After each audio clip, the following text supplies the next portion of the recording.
Quando a maioria das pessoas pensa nas blindagens alemãs da Segunda Guerra Mundial, elas não veem os trabalhadores, veem as celebridades. O enorme tigre surgindo da fumaça com sua blindagem grossa e seu longo canhão 88. O elegante pantera com suas placas inclinadas e canhão mortal, rondando como um grande felino sobre trilhos de aço.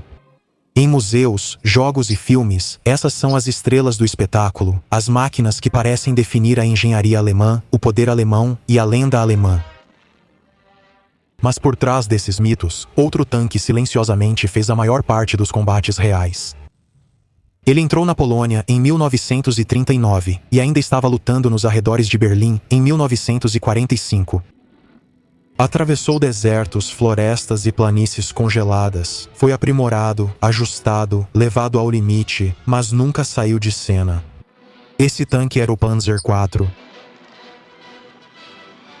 Neste episódio, colocamos a lenda e o cavalo de batalha lado a lado e perguntamos: e se a Alemanha tivesse investido menos em prestígio, com tanques pesados como o Tiger, modelos médios como o Panther e mais foco no confiável Panzer IV, as forças blindadas alemãs teriam tido melhor desempenho? Para responder, precisamos sair do chão do Museu de Tanques e analisar o que a Alemanha realmente precisava de seus tanques à medida que a guerra avançava. No início da guerra, os blindados alemães não eram construídos em torno de monstros. Em 1939 e 1940, o núcleo da Panzerwaffe era composto por tanques leves e médios, Panzer II-3 e Panzer IV. O perigo deles não vinha do poder de fogo ou da blindagem, mas de como eram usados.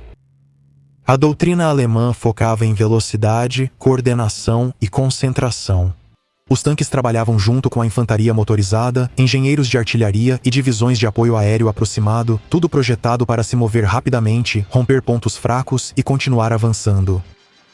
Para isso, eles precisavam de tanques que fossem rápidos o suficiente, confiáveis o suficiente e fáceis de manter.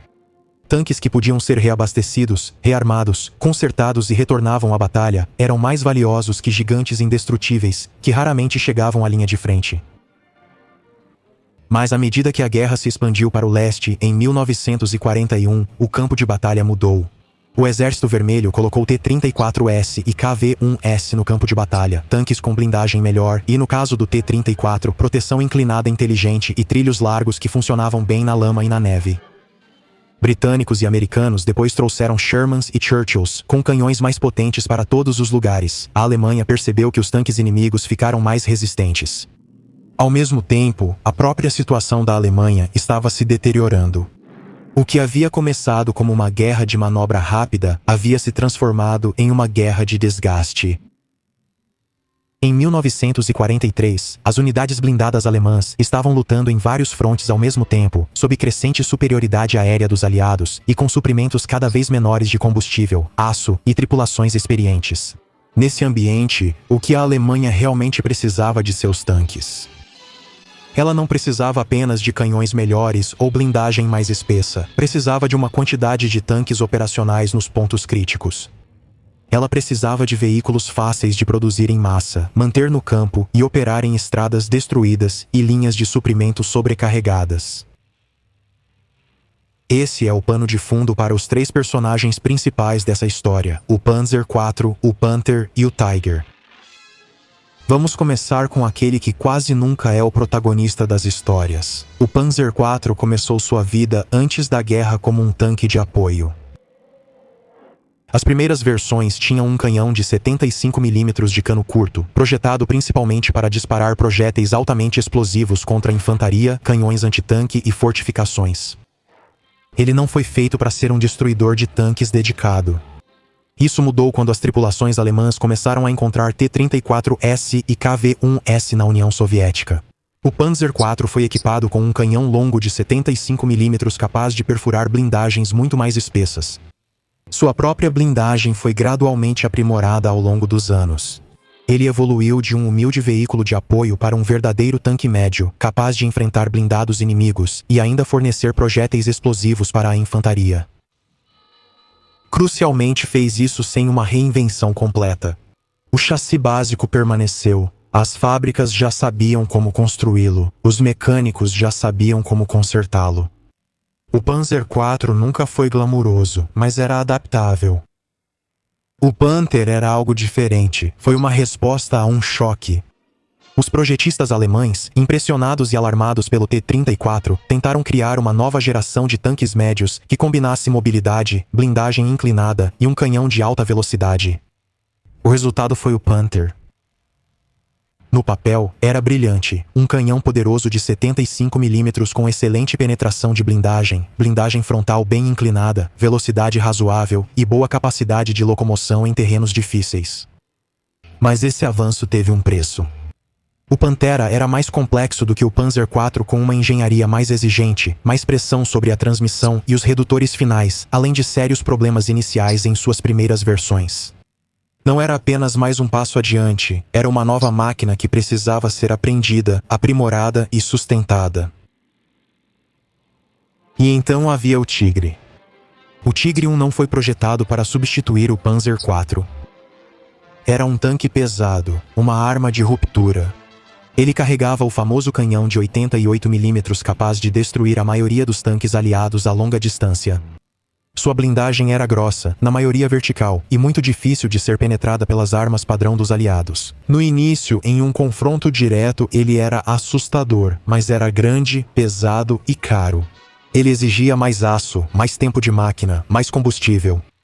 Ele exigia veículos especiais de resgate ao quebrar, e seu peso excessivo sobrecarregava pontes e estradas que tanques mais leves usavam com mais segurança. Era um especialista, poderoso, mas caro em todos os sentidos.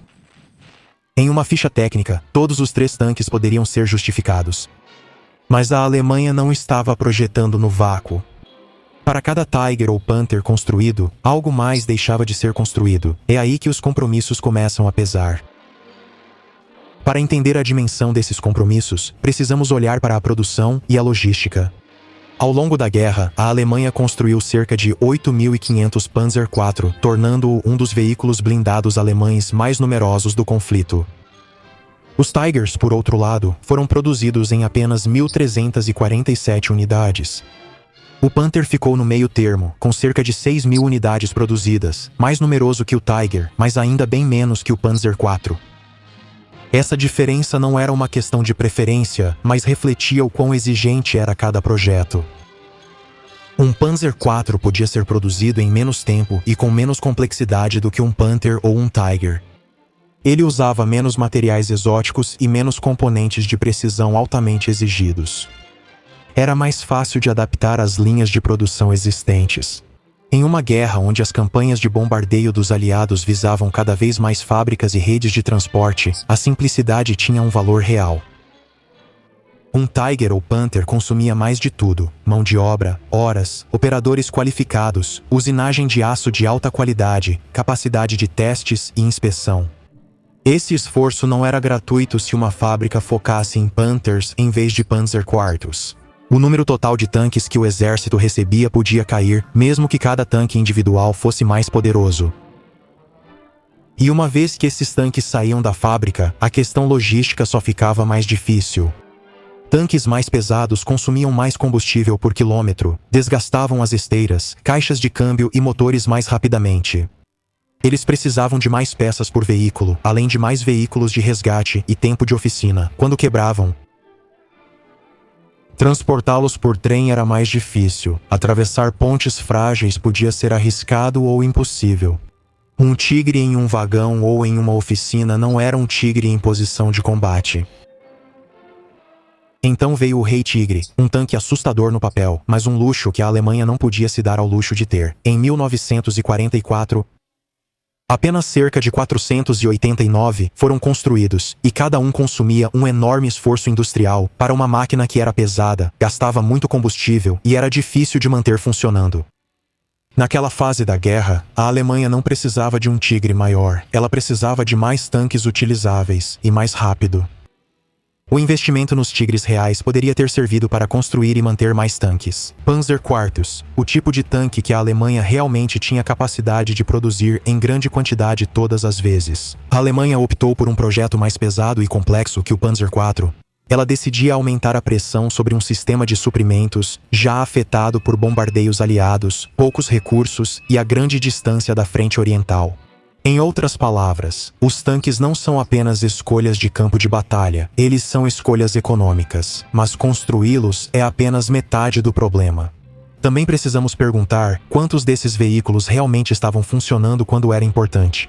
É aqui que a confiabilidade e a disponibilidade começam a corroer o glamour dos grandes felinos. Tanto o Pantera quanto o Tigre, especialmente no início de seu serviço, sofreram com sérios problemas mecânicos. A transmissão e o sistema de tração final do Pantera estavam sob forte estresse. O peso do Tigre castigava sua transmissão e suspensão. Sistemas complexos significavam mais coisas para dar errado e mais horas para consertá-las. As equipes de manutenção conseguiram e melhoraram as coisas com o tempo. Depois, os Panteras ficaram mais confiáveis, as equipes operaram com mais cuidado, e as unidades passaram a estocar melhores peças de reposição. Mas a realidade básica permanecia. Eles eram máquinas exigentes. O Panzer IV, por outro lado, era um projeto maduro.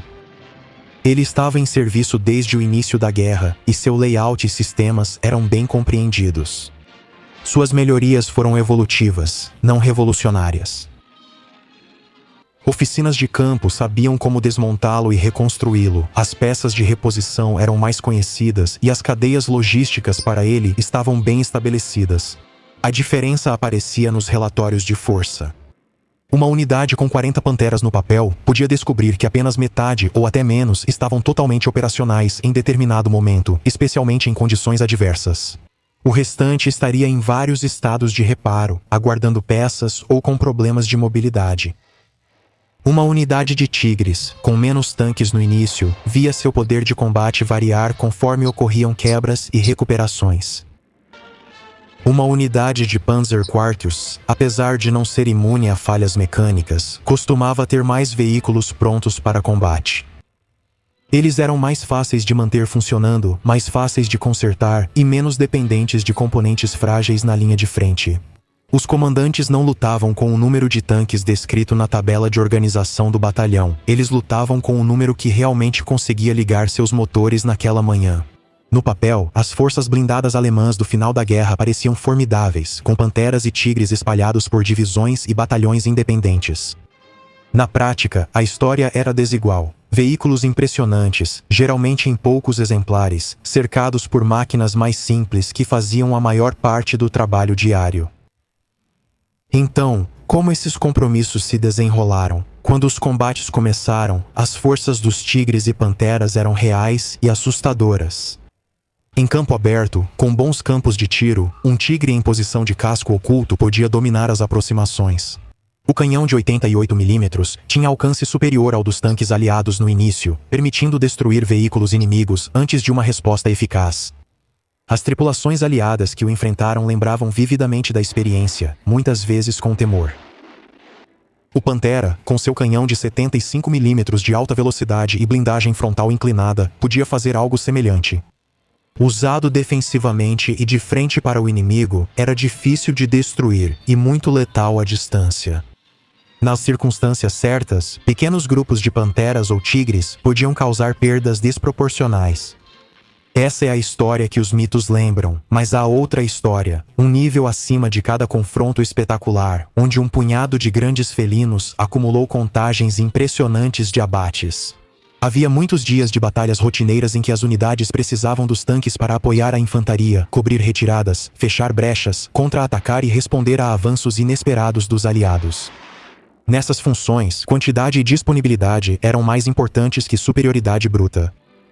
Uma divisão Panzer com alguns Tigres. Muitos Panzer IV atuavam como brigadas de incêndio ou pontos fortes, mas ainda eram responsáveis por manter a linha, escoltar colunas e lutar em várias escaramuças.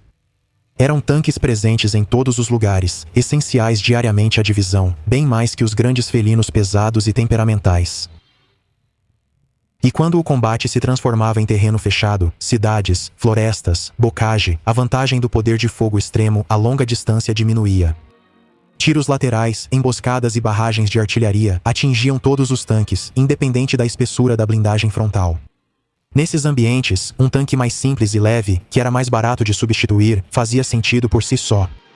Então, no nível micro, no nível dos duelos individuais e das ações locais, tigres e panteras eram frequentemente superiores no nível macro. Ao longo de campanhas inteiras, a capacidade de colocar em campo mais tanques utilizáveis como o Panzer IV muitas vezes importava tanto quanto, se não mais.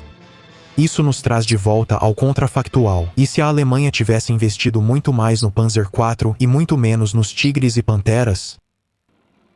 Nunca saberemos com certeza, mas podemos esboçar as prováveis concessões. Em um cenário onde a Alemanha desse mais ênfase à produção do Panzer IV e menos recursos aos panteras e tigres, várias coisas poderiam ter acontecido. Primeiro, as unidades blindadas alemãs poderiam ter recebido mais tanques. No geral, com um projeto mais simples e já estabelecido dominando as linhas de produção, as fábricas poderiam focar na quantidade e em melhorias incrementais, ao invés de lidar com novos layouts complexos. Em segundo lugar, a logística quase certamente teria sido mais simples. Mais unidades compartilhariam as mesmas ou similares peças de reposição, e os mecânicos poderiam se especializar em um único projeto principal. Em vez de lidar com 3 modelos diferentes, as escolas de treinamento poderiam se concentrar em um único veículo, e o planejamento de recuperação e manutenção das famílias seria menos caótico. Em terceiro lugar, a força operacional, número de tanques funcionando em determinado momento, poderia ter sido maior e mais estável. Em vez de poucas máquinas potentes mas instáveis, com menos tanques médios, as divisões poderiam ter usado mais Panzer IVs operacionais. Isso, por sua vez, poderia ter tornado as reações blindadas alemãs mais flexíveis. Mais tanques médios em mais lugares poderiam ter permitido contra-ataques locais mais fortes, defesas mais robustas e uma maior capacidade de absorver perdas. Mas há limites para até onde essa história pode chegar. Mesmo que a Alemanha construísse muitos Panzer IV, ainda enfrentaria sérios problemas. A supremacia aérea dos aliados, grave escassez de combustível, acesso reduzido a matérias-primas e o peso da mão de obra e indústria dos aliados e soviéticos. Em 1944 e 1945 mesmo, um programa de tanques perfeitamente otimizado não poderia anular essas realidades. As armas antitanque dos aliados também estavam melhorando, com canhões aprimorados, munição melhor e armas altamente capazes, como o canhão britânico de 17 libras que ainda seria mortal para os Panzer IV-S. Mas Panzer IVs não significariam Panzer IVs imunes.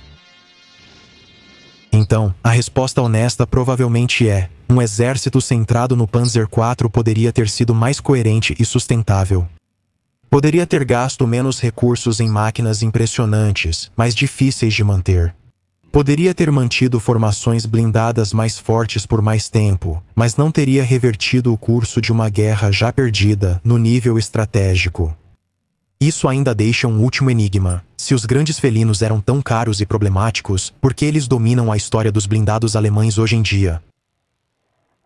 Parte disso é pura psicologia. Tigres e panteras eram raros, e a raridade gera fascínio. As tripulações que os viram, de ambos os lados, se lembravam deles. Tripulantes aliados que enfrentaram um tigre e sobreviveram, costumavam contar essa história por toda a vida. Esses encontros marcantes viraram memórias, relatórios e depois, livros de história. Outra parte é a aparência. Tigres e panteras parecem tanques-chefes. Seus contornos são marcantes, seus canhões são longos, seus cascos são maciços ou afiados. Eles parecem a personificação da engenharia alemã. Nos museus, os visitantes se aglomeram ao redor deles. Em jogos e filmes, eles são estrelas óbvias. Após a guerra, contadores de histórias associaram facilmente a guerra blindada alemã aos grandes felinos, deixando o discreto Panzer IV em segundo plano. O Tiger e o Panther se tornaram símbolos da potência blindada alemã, e às vezes de forma equivocada, da superioridade técnica alemã como um todo. Mas quando deixamos de lado a lenda e olhamos para os números de produção, logística, relatórios de prontidão e cobertura de campo de batalha, surge um quadro diferente. O Panzer IV e não o Tiger ou o Panther foi o tanque que carregou o peso da guerra blindada da Alemanha do começo ao fim. Foi a máquina que apareceu na Polônia, França, Norte da África, União Soviética, Itália, Normandia e, finalmente, nas ruínas do próprio Reich. Ele fez isso não porque fosse perfeito, mas porque era bom o suficiente e podia ser produzido e mantido em grande quantidade. Então, Será que a Alemanha apostou nos tanques errados? Em um nível puramente tático, ninguém pode negar o poder do Tiger e do Panther. Quando funcionavam no lugar certo e no dia certo, eram assassinos de tanques assustadores e difíceis de serem derrotados. Mas, nos níveis operacional e estratégico, a Alemanha investiu aço precioso, combustível, capacidade fabril e talento de engenharia em máquinas de prestígio que estavam cada vez mais fora da realidade de uma guerra industrial longa e desgastante. O modesto Panzer IV melhorado e produzido em maior escala poderia ter dado às unidades blindadas mais poder de permanência, flexibilidade e menos desperdício. Isso não teria mudado o resultado final da guerra, mas poderia ter mudado a forma como as forças blindadas alemãs lutaram e por quanto tempo poderiam continuar lutando. Nesse sentido, o Tiger e o Panther eram tanto símbolos dos problemas da Alemanha quanto de suas forças. Poderosos, impressionantes e temidos, mas no fim das contas caros demais para um país tentando lutar contra o mundo. Enquanto isso, o Panzer IV continuou rodando, na verdade, continuou rodando muito depois de 1945 sendo exportado, reconstruído e usado em combate novamente décadas depois, inclusive os Panzer IV sírios. Lutando na Guerra dos 6 Dias de 1967, com esse modelo permanecendo em serviço sírio até o início dos anos 1970, e esse talvez seja o veredito mais importante de todos. Não o tanque que parecia o mais assustador, mas sim o tanque que podia ser construído, colocado em campo e mantido repetidas vezes.